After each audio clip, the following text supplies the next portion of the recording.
are starting soon.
All right, welcome back to another episode of the Album Book Club. This week, it is only the three of us. The goats. The goats, yeah. The goats. Oh, yeah. Connor actually had to go and do a whole bunch of random stuff in a bunch of other countries that he wouldn't tell us about. We're pretty sure he's working for the lizard government. Oh, yeah, the shadow government is real, and Connor is an agent. Don't believe him. Yeah, we have high security intel that says Why's so. my mic so low? All right. Goddamn shapeshifter. Oh, yeah, he's got that lizard skin. That's why he looked like that. All right. This week we were checking out the self-titled Presidents of the United States of America album. This came out in 1994, I believe. Had a 10-year anniversary, which is the only readily available version of this on streaming. So we had to do some modifying to the original track list, as well as kind of cut around what was even on Wikipedia, because there were a couple of bonus tracks on the vinyl release that we just weren't doing. So without further ado, we'll just hop right into our top three. I had Lump, Peaches, and Back Porch. My top three are We Are Not Going to Make It, Boll Weevil, and Peach. Or Peaches. Is that what it is? Is it Peaches? I have it written down as Peaches. It is Peaches. I was say I very well. I could just have it don't think wrong. I finished writing the word on my top three. I have it written as Peaches later. Top three: Stranger, Lump, Back Porch. All right, and then we'll go ahead and hop right into our bottom track. I have Stranger. I have Kick Out the Jams. I have Dune Buggy. All right. Well, since we've covered the spread, we'll hop right into track one here. Kitty, I give this a 7.25. Funnily enough, I actually gave it a 7.2. 7.5. Switcher Oh, average wow, is going to be really rough. Yeah, off rip, there's just a lot of killer guitar and very full sounding distortion, which is kind of something on the show that I always talk about wanting a lot. A distortion that isn't super clean and you can hear a little bit of the room in the amp in it. And that's exactly what this is. Then we get a bunch of meowing, and that's just a lot of goofy fun that can be a little hard to stomach, and then it kind of gives you relief and kicks back into pace. Yeah, I ended up really liking this track. I think right off the bat, you get a really nice driving tone with that guitar. It has a really good rhythm and tone. The meows do get old very quick. I was hoping that they would leave. Unfortunately, they didn't. I thought the chorus was really fun. I was really happy the meows weren't in it until the end of the chorus where they came back. And it really is just the gimmick in this track that gets old quick. Everything around it actually has this nice solid groove, and that's why I still rated the song so high. Because yeah, the meows get a little bit old, but everything else is good. I don't know, maybe... It's okay. I was making sure nothing important was going on over there. No, I had to fix my gain level. I sounded quispy. I don't know. I guess I've really liked the gimmick myself, being a cat dude and all. But yeah, super cute. Hey, LOL, super cute. I have 3 cats, and I deal with enough meowing. Ooh, yeah, two's my limit. Like that's the line. Well, my 2. girlfriend has 2, and I have 1. Yeah. Logan, quick cut. That'd be a great clip for the Monday Wednesday reel, and I forgot to switch cams again, so I'm disembodied voice. Just put it on auto. That way, we're fading back and forth over and over and over again. It's Connor's nightmare happening in real time. But yeah, I just thought it was some super fun, bouncy 90s rock, and yeah, the whole track is super fun. Even the silly little story itself of bringing the cat in, being all nice on it, wanting to touch it, and then, you know what, fuck you, you're sleeping out. That cracked me up. Because, I mean, I have yelled fuck you to a, cat or two, As I you love do. them, but sometimes they do stupid bullshit. Listen, So- they are just silly. Like, I had a cat jump into a candle one time. I mean, straight up just lit himself on fire. Why would he do that? He jumped on top of it. Like, it's like, buddy, you know what that is. You know that that's hot. Why must you burn yourself? Now I have to hold you under cold water for like 5 seconds. Wow. I'm going to go home and apologize to my cat for being so hard on her when she jumped into the trash can. Yeah, I have a rambunctious little guy who has done a lot of crazy stuff. But either way, let's get back into the music. Right. All right, back into the music. So we have track 2, Feather Pluckin'. I give this a 7.5 out of 10. I gave it a 7.8. 7.25. Sorry, I'm trying to do. Oh, All right, so try to do way too many things here. you're cool. I'll take it away. got I this. realized that these guys really like talking to animals or talking about animals. This is really the presence of the United Farm Animals. Really, I was really into the bass that we get into this track. It really lays it down thick, and it lays a great groove underneath of everything to sit on top of. The chorus is also just super fun. So, yeah, great track. Yeah, guitar's pleasing, nice thick sounding strings. His change of voice is kind of funny. His voice is borderline country in the beginning here. Nice and bounce and pop to the drums. All right, are there multiple singers, or is this vocalist just that good at mixing up his sound? After that embarrassing cutaway, I'll answer the question. I believe there is a main vocalist and then people doing backups and kind of a shout and response. Okay, But also, gotcha. a big thing about this singer is he always kind of switches between actually singing and lackadaisical, just messing about. And I think this song in particular kind of shows that off because, he kind of hits those country things. And then he, gets that, what we've known on the show is like cake flow, where it's just kind of things are in whatever time he wants, and it's very sarcastic in delivery.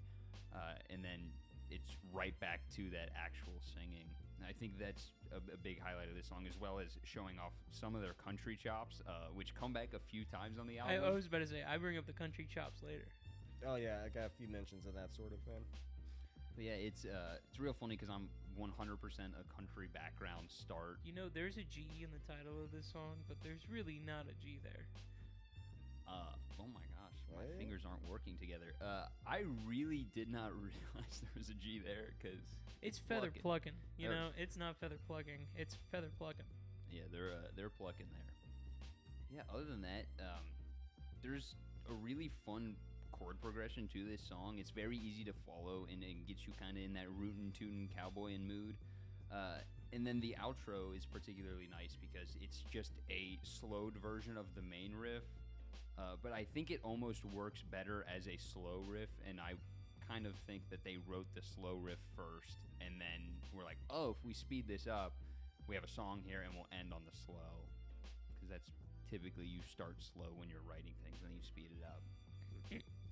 Well, speaking of speeding things up, Yeah, we will go straight into track 3, Lump. I give this a 10 out of 10. fair enough. I gave it an 8.6. Wow, I feel like I maybe undersold it a little bit. I gave it an 8. Oh, I was immediately into the groove of this song. This one had me schmovin'. I was dancing around to this. It was great. They just lay down this nice high energy groove, and it immediately pulls you into the track. I find it really fun. The drums are absolutely insane. They're going hard the entire time. And I really liked the sustained background vocals. Those kind of drew me in, even though they're like the classic, like kind of like wah wah y vocals. I kind of hate most of the time. I think they're done really well here. Like the rest of the instrumentation. Overall, it's just a really solid, fun track. Oh yeah, for sure. Oh, I know this one. LOL. I also know the Weird Al parody, Gump. So, which is one of those. I heard that first, then this. The lyrics are fun. Something about the way he says "she might be dead" is funny to me. God, it's so 90s, but so classically 90s. Like, there's plenty of other songs and tracks, you know, on this album that it almost kind of feels like this decade or a little bit more of this genre. This one just feels of its time, and you know, it's perfect for it. Yeah. This was the first song that got me into this album, which is why it got a 10. A little bit of nostalgia there. I also do think it's just good song. a very good song. Exactly. It's got everything. It's not too long. It's a lot of energy. The words are very easy to figure out and memorize. The guitar and drums are so non-complex, but fun and just move, not like sadly moving, but like they get your body moving. They've got a lot of punch. And I think this is genuinely the sound I like most out of the band, which is what I've always described as just fun rock. You can tell these guys are smiling, having a good time, and just kicking it back with their friends. This is the type of music that you can't play without moving. And every musician, if you played an instrument on a stage to a crowd, you know what I'm talking about when I say this is the type of music you cannot play without moving at least a little bit. Yeah, this is the kind that would like inadvertently cause me to hit a power stance and just hit the chunkiest upstrokes on some stuff. It's almost one where you lock in your entire body to the tempo. Pretty much, yeah. All right, we will go to track 4 here, A Stranger. I gave this a 6.75. I gave it a 6.8. Had to one up you. 8.25. What a jerk. 0.5 of a point, baby. Yeah, I like that it's got a soft intro with some lovely reverb, and then they have this nice reserved energy that they kind of push. I call it potential energy to Carson. I'm like, this song's got a lot of potential energy where it's just building and building, but it never quite gives out, and that's just pretty much the biggest downside of this song. Is everything else has been so fun, and then it pulled back at track 4, and then it keeps going like up pretty much. So. Yeah, this one got off to a little bit of a rough start for me. While you liked that intro, I did not. I don't really like the tone switch. I really like the energy that we had going, that we had building, and there's a lot of tracks left. There's no reason to rug pull it from us now. The small bits where they tease us with that like fun, like punch you in the face energy. Well, not really punch you in the face, more like prance through the fields with you and play football energy. You know, it's a combination of both. It's weird. It's like fun rock. But in the middle of all that, like, they give you all these small bits, and I don't really know if I like the idea of being musically edged. You know? You're just giving me little small bits of something really cool over the course of an entire song, and then you just don't get me there. Like, come on, man. I kind of liked the trippy background fading into the rock at the end. I thought that sounded really cool, but it just kind of left me with this feeling of musical blue balls. I don't know. That actually entered as a positive Turn in down my headphones notes. like a lot. Yeah. Ooh, real quiet You intro. turn it down a tiny bit. You're good, David. All right, yeah. Real quiet intro. It's a nice mix up to the pacing. So you hated that kind of rug pull. I was for it. I'm like, oh, okay, mixing it up. I dig that. And I guess for me, what really sold it is I like the story they're telling. Carla the stripper. Oh my fucking god. You seem cool for a naked chick in a booth. Let's be pals someday. Legit guffaws. I like that we get real wild for a few seconds and then back to chill. And that the ma bit is fun. So this is one where, yeah, sometimes lyrics will just do a big upswing for me. Like, yeah, I like the music. Wouldn't say I loved it, but yeah, it was the story itself. I felt engrossed in it, and especially if a song can make me laugh, that's also big points there for me. Yeah. All right, we'll go ahead into track 5 here, Boll Weevil. I give this a 7.75. I gave it an 8.9. 7.75. Oh my god, guys, the bass in this song, I fell in love with it immediately. That bass line, we have me grooving and schmooving. It was great. It's just a super fun track with a lot more like, it almost feels a lot more jazz inspired than some of the other tracks that we get. And then we get this nice, like, almost jazz fusion fun rock. And I don't know what sounds more like my version of ideal music than that. Everything sounds fun. You have this entirely fun driving force with like random jazz going on, and it's great. It's just super fun the whole time. And fun anecdote: Boll Weevil was a childhood nickname I had growing up. Oh. One of the many. That's pretty neat. Yeah, I dig that staccato, the staccato guitar playing. The notes are very distinct between each other.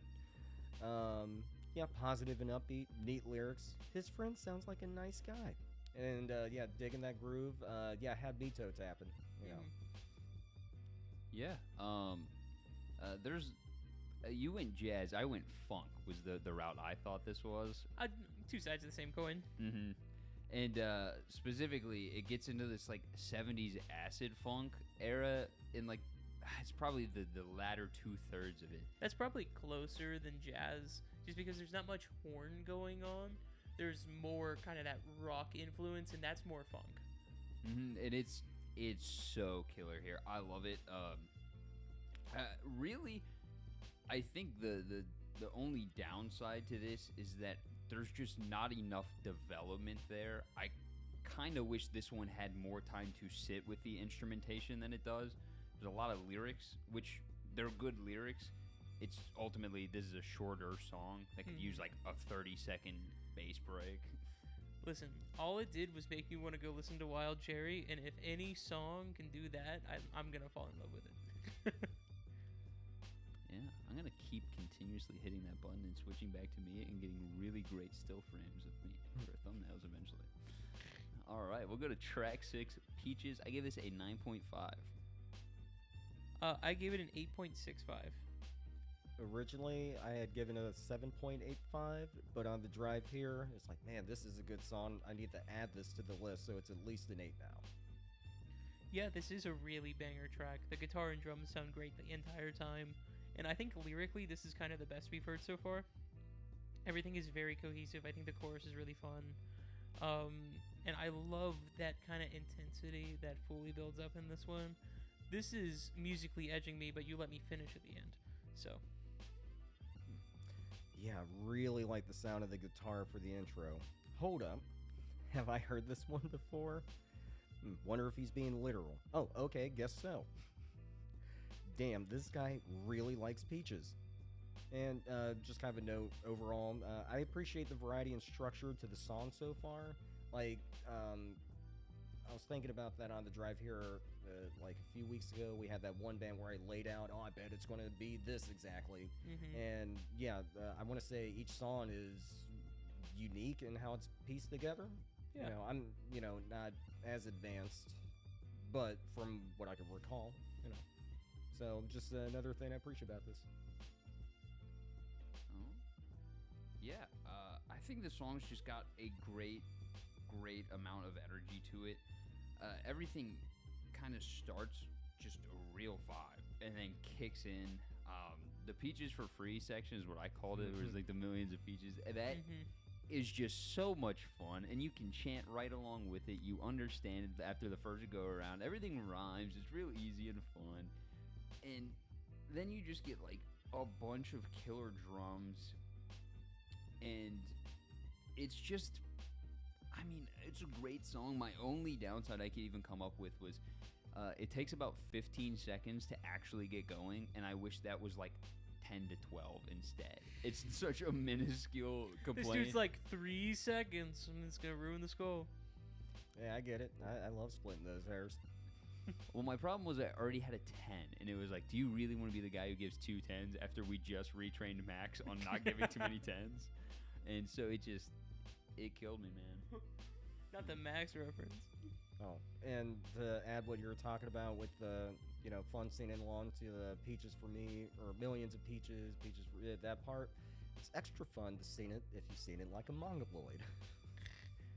Well, yeah, that whole bit is kind of what I was talking about, where I feel like this is the strongest, like, lyrically and vocally we've gotten so far, because it kind of sticks with you the most. Like, we get small little breaks and sections where there's so much fun, and, like, lyrically, it's not, like, too over the top, so you can sing along to it, have fun. It's a nice time. It's like if Cake learned how to have fun.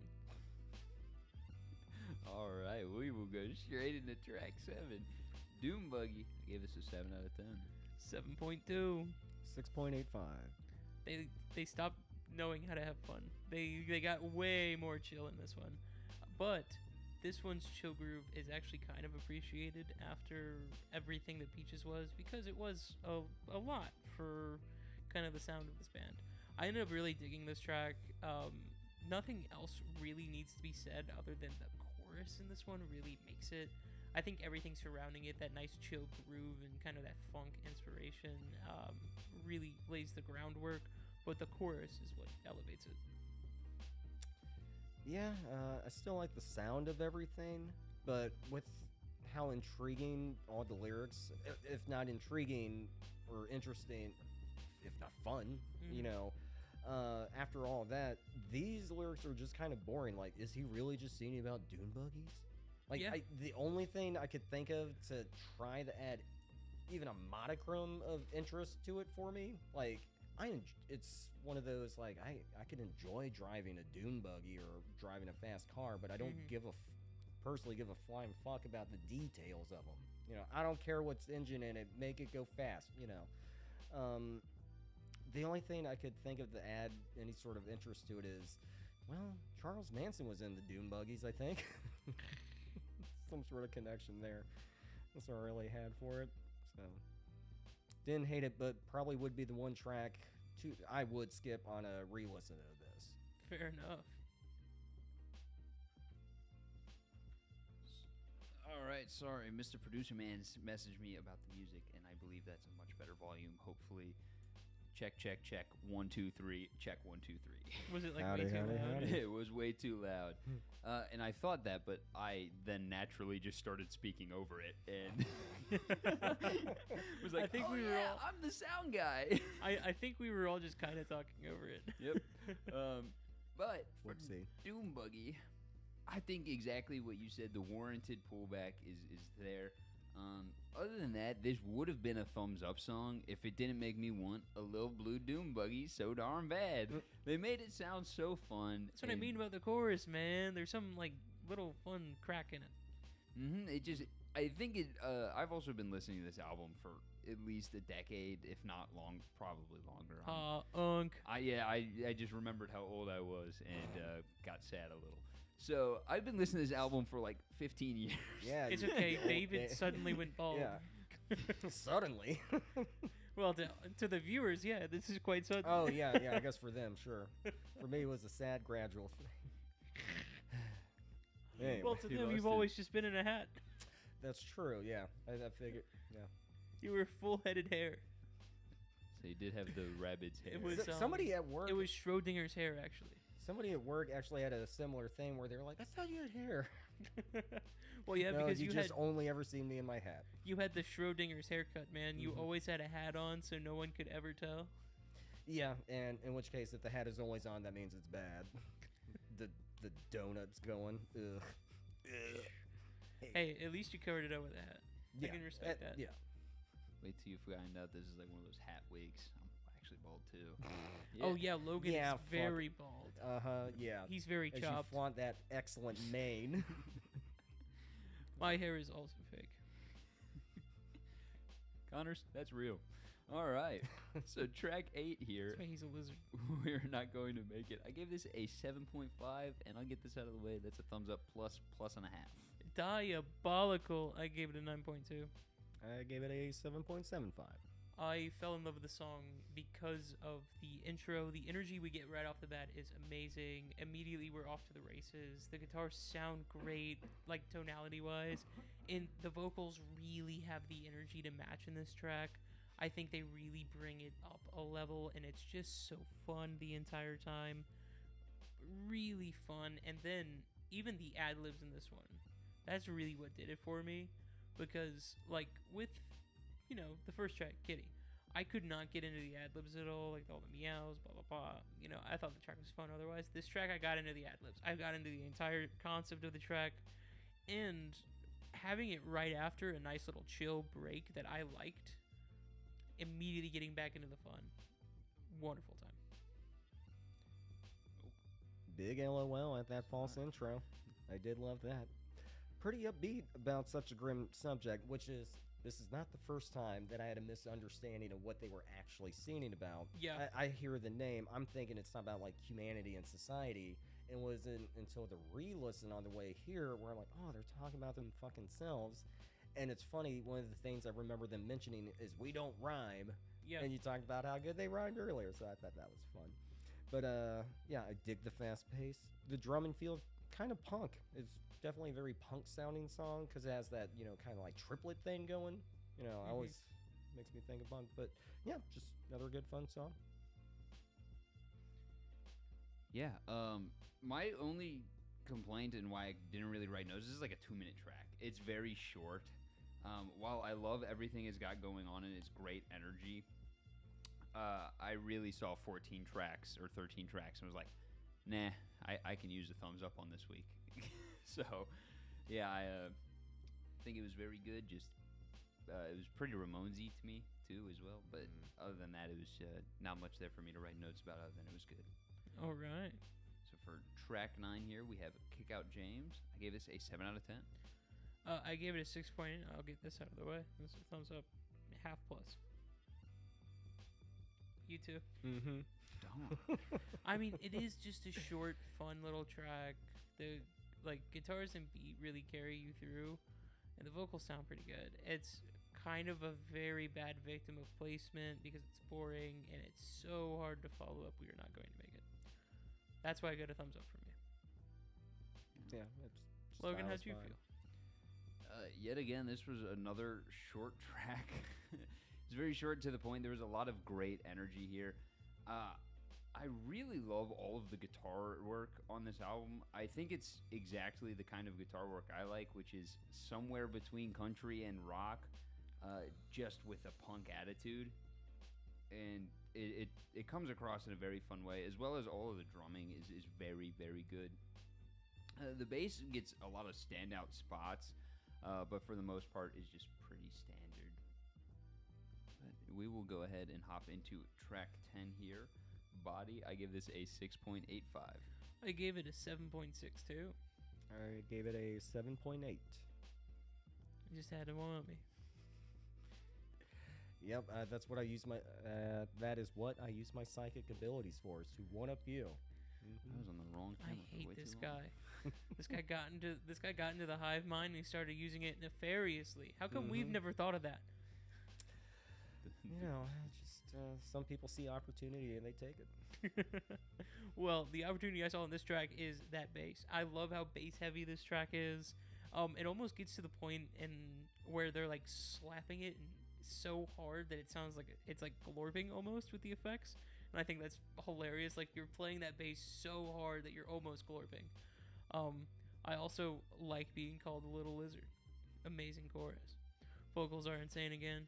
It's just a pretty great track. Yeah, before I read my notes, I want to point out that this is another one where I misunderstood what it was about first. Because I missed the first verse and what that was about and just heard the "can't get your body out of my mind." So I had Cool. to do so many minutes of Oh, research to make sure no. this wasn't an objectively terrible song. No, he calls us a little lizard right at the start. well, it calls us that. Cool chill intro. sexy lyrics. Tee. God, fuck. He's talking about This a little this lizard. one has a slight 70s vibe, like the extra punchiness of the drums. Guy has a good voice, and I like the upper register. I like his upper register when he hits it. Wait, why are we talking about lizards now? God, so embarrassing. Okay, so he can't get the lizard body out of his mind. All right. I like how we get extra rocking here towards the end. So yeah, re-listening to it on the way here, he's talking about fucking amphibians and lizards the entire time. The entire time. It's very funny. But my girlfriend also misheard it because she thought he was talking about poop at one time because of the round and brown thing or something. Yeah, this song's about lizards and frogs and shit. Yeah, I know. At first we got a salamander. Yeah, I saw a fun theory on Reddit that I'm choosing to believe that was this song is sang from the perspective of a dog. And that's why it's like, you know, looking at this lizard's body under the sink, because a normal person, if they saw that, would just pick it up and throw it away. But if you're a little dog, you would see that and be like, oh, lizard gone. Play with it. And eat it. Be a good snack for him. But other than that, I don't like the lyrics in any way, because I 100% know that this was written to be about a woman, and they're like, how do we make it objectively not about that? Well, it's about a lizard. But Logan, what if you're the little lizard? That's worse. I don't want to be his little lizard, man. Don't think about my body. It's weird and misshapen. I kind of look like a pear with my shirt off. So don't think about it. You're anything but pear shape. I'd say you're more tralala tralala shape. It's got like I would say hourglass is proper, but if the hourglass had like a second Oh no, tier I'm to sorry. it- You're more tongue sahur shape. More tongue, sir. You're just a straight like cinnamon stick log, dude. You're like if a stick became like personified and became humanity, like if a stick bug came to life. Man, I feel left out. You're just going to have to show me your body now so I can start adding to these jokes. Well, chop, chop. See, I've seen Logan with his shirt off. This isn't fair. Yeah, see, you got ammo for this one. Man, my hive mind is really failing me now. You tap only in, have brother, access to tap the in. brains. Mm. You don't have access to the physical body. Damn it. Limitations on your eldritch powers. Let's go. That's right. We're power scaling, folks. Connor's not here, and we immediately get up into this. Why do we become such omega nerds when he's gone? Robert Kirkman can never. All right. We're going to track 11 here. Back porch. I give this an 8 out of 10. I gave it an 8.1 because screw you. Oh, now who's one-upping now? I It's, gave it... it's written. It's written. I swear. I believe you. I I see it. swear. I swear. Oh, so I guess you just had to one-up both of us, because I also gave it an 8. Ha! It's because of how much I really love that Southern influence. This is where we get into it. That twang's there like the whole time. It sounds great. It's really fun. I love the chorus. Everything fits and flows really well, and it's a great way to show off like this, almost like distinctly different style. But it's just because of how much country influence got pulled in. Oh, yeah. And, makes sense why this one has more of a country vibe. This dude's like, I'm gonna switch to myself. We need more of those still shots. You're doing fine. Anytime someone else starts talking, I'm like, yep, that's a new camera. And it's not ever, except when I want to talk. Logan has ruined the Switcher average for this season. This season? No. Nah, it's perfect. It's perfect. The whole show. The whole show. So yeah, makes sense that this one has more of a country vibe, because hearing the name of it, Backport, yeah, okay. The way it paints the picture of this old man on the back porch is weirdly fun. It's just an old man on a back porch. Why am I having so much fucking fun with this? And it's also fun to sing with. And I like that snare drum they brought in there. And the overlapping voices, I think they did that more towards the end of the track. Super trippy. That was cool. Yeah, this reminded me instantly of the goat guy from Hoodwinked, because that is my old man on a back porch. As well as, I've played with an old man on a back porch before. Did I do? But yeah, I've been lucky enough to be out in the country while some old guy was just playing acoustic on his porch. He had another one. It's like, can I join? And we got to jam out in some like blues keys. And I think this song exactly gets what that feeling was for me. It's just some old guy having the time of his life, saying a bunch of nonsense, playing stuff he's been playing forever, and outclassing you in every way. I do fear all three of us may be just a tiny bit biased towards blues, just a little bit, due to factors we all can recognize, but I will not say on live. I'm a little lost on that, but I'll explain it to you after live. It's more of a live thing. Well, Logan gets it. Anecdotes. Well, I just gotta ask though, what booze was the old man on Moonshine. when playing the guitar?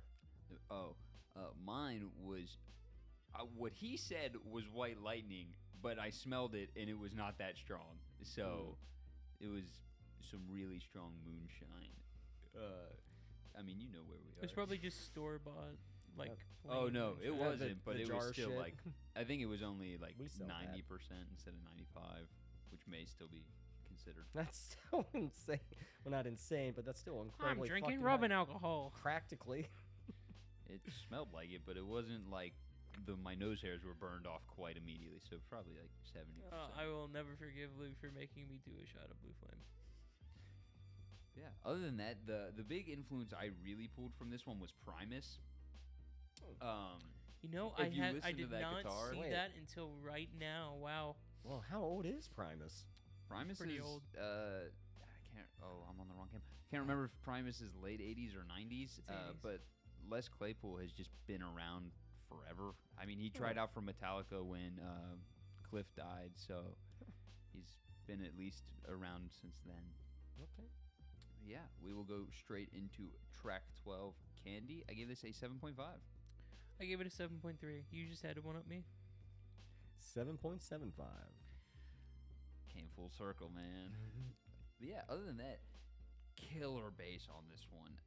There's also a bunch of just like, I don't want to call it random yelling, but it was non-discernible to me because there was like a fuzz effect. There's some sort of vocal effect on. Loved that. And then there's just this big push of a kick in the song and then climbing vocals. The kick in, perfect. Climbing vocals, eh. Yeah, I don't have a whole lot for this song, actually. I really only have one main note, and all I said is, this sounds like if Cake was good. Yeah, and that's all I really have. Nice chill groove. I like the way he draws out the candy Andy. Yeah, Is that how you wrote it in your notes? yeah, Candy Andy. Yeah. Canny Andy, yeah. Yeah, he drew it out like that. It was fun. Gives me Wild West vibes. Not that shitty Will Smith movie. This is just the actual time period. Maybe something about the sound of the guitar. Thought he was a trumpet for a second. Doesn't he do like some sort of like wah, wah, wah himself or something? Yeah, that's the non-discernible like shouting part. Okay, he starts yeah. making noises. It's awesome. Okay, yeah, I thought he was a trumpet. He just starts making noises. It's awesome. What a quote. And I reprimanded myself for this before. I need to get specific again, but I just said lyrics are interesting. Goddamn, sure. Why are they interesting? Anyway, Sweet, another rockin' out finisher. All right. We will go ahead into our last track, track 13, Naked and Famous. Give this a 7.75. Give it an 8.3.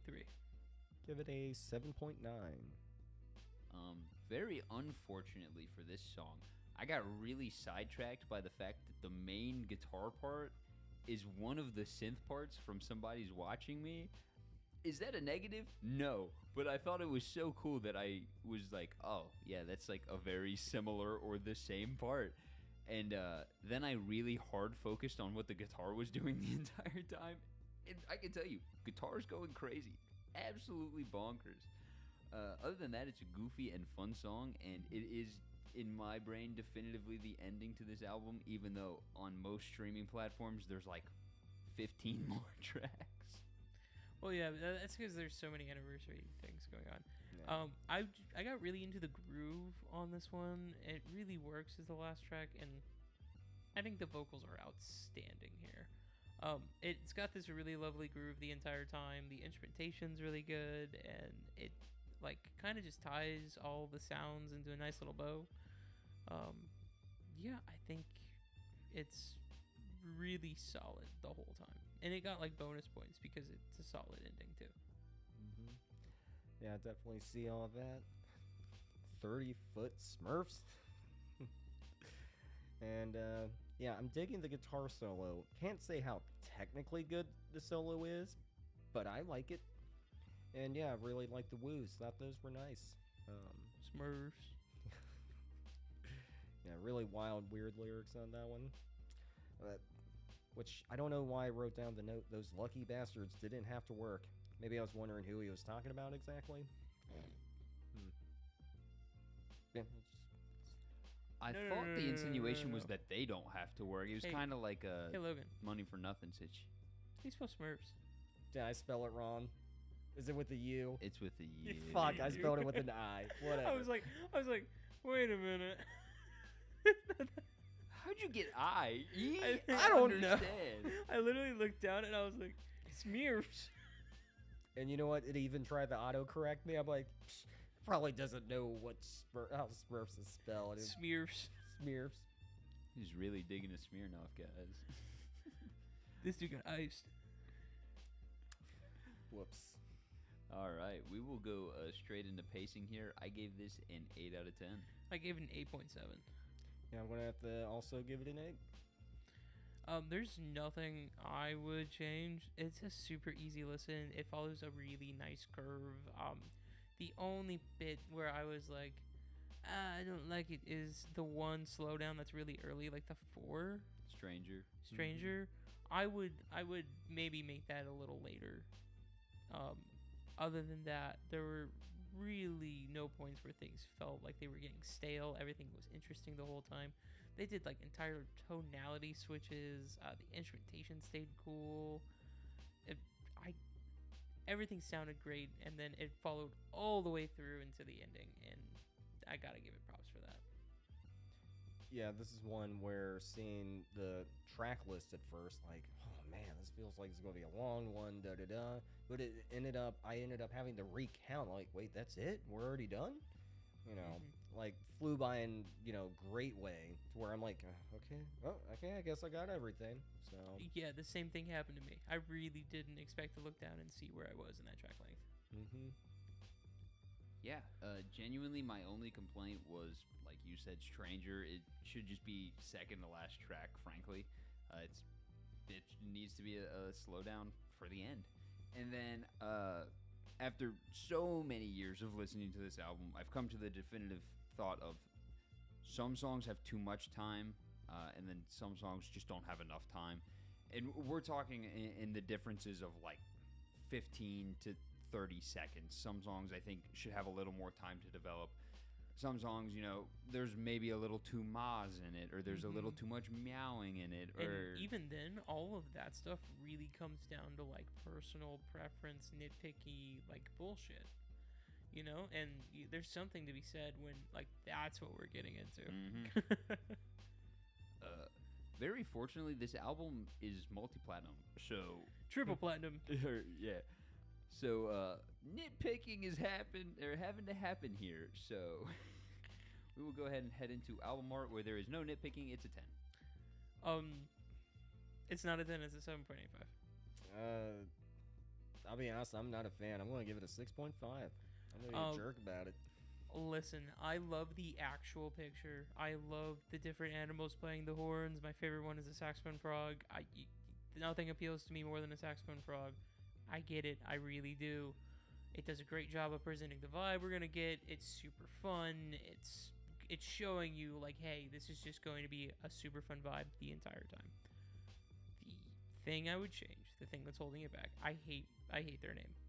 I absolutely loathe the big white block with the stupid black lettering with the stupid long ass name. Just eliminate it. Your name is long. Get it off your album art. Your name is way too long to be fully on an album art. Get it off your album art. Your photo is cool enough and shows how fun and whimsy you are. That's it. That's all you need. You just need the photo. That's it. I totally agree with what you have to say about their band name. It looks but like shit. Yeah, but I also don't find the picture appealing. it's like, eh. It appeals Feels to me as like a mediocre. saxophone guy. Yeah, it kind of reminds me of how there's like plenty of black metal albums where it's like such a killer fucking album, like a Satyricon. The cover's cool, but then you like open up the booklet and you see them, and it's like, oh god, they look like fucking gay retards. Man, Kiss rejects. Ugh. But the album's great. So that's, to be honest, what this cover kind of reminds me of. Like, what's inside is really damn good, but for me, I just don't find it appealing. Yeah, this is one of those album arts that I think, obviously, there's bias here. I like the text on it being very similar to legal documents. And then I like the goofy frogs and different animals on the cover. I think it's only one frog, and the other two are different animals. Yeah, Are they? it's like a frog, a cat, and a bear or something like that, or a Yeah, monkey. they're like different farmyard animals or something. Yeah. I think one of them is the cat. One of them is the bird from feather plucking. And one of them is the frog. But either way, this is a very special circumstance, I think, in my brain where when I think of this band, the first thing that comes to mind is this album art, which is why I think it's a 10. It has cemented the presence of the United States in my brain as something, and it's this album art. I figured it out. The frog is from Body, where they're talking about amphibians. Mm-hmm. Ah. So all three of them are from songs. That's cool. All right, you know what? I'll bump it up to a 7.5. Hey, I gave it a 7.85. I think it deserves to stay there with that info. Yeah.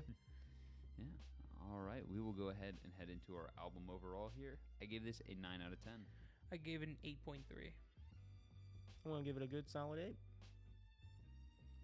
This is an album where I think there's not a single skip on here. Like I said, it came down to the minuteness of 15 to 30 second tracks and pacing, or 15 to 30 seconds of tracks needing changed on either end, and then the actual like one song needing moved. I think that warrants a near perfect score, especially because I wouldn't change anything tonality wise. I wouldn't change the mix in any way. I wouldn't change, but I want more or less of things. And that is so much as I really just want to feel the ebb and flow of a band in real time instead of recording. That's all that really comes down to. And I think that's enough to say it's -1, is there's just that little bit of this is a recording and feels a little more like a recording than a band just playing. And that's not really a negative per se. Yeah, I think this is a super fun album, and it's really easy to listen to. There's like so much chill groove in here that you could be fully set for life, but they keep you reeled in with this really fun, engaging drive, these super fun lyrics, really catchy choruses, and like overall, I'd recommend it to anybody who likes rock even like slightly. Like I don't care if you only like rock a little bit. Listen to this album. It's just a great listen. Yeah. Yeah, I added 4 tracks from it, which is well above average. For me personally, would have one single skip if I did hypothetically listen to it in the future. I just get a little too bored with Dune Buggy and pass it over. But yeah, I could easily see this being on many people's desert island list. You know, I could see it, yeah. Yeah, like there's just such great variety. You know, yeah, almost everything's interesting. You know, lyrics to kind of dive into. You know, have fun with, and maybe if you're crazy enough, really start dissecting and like, you know, like with the Body one, that was fun picking apart. But yeah, great. Then you album. realize it was about frogs. Yeah, lizards and shit.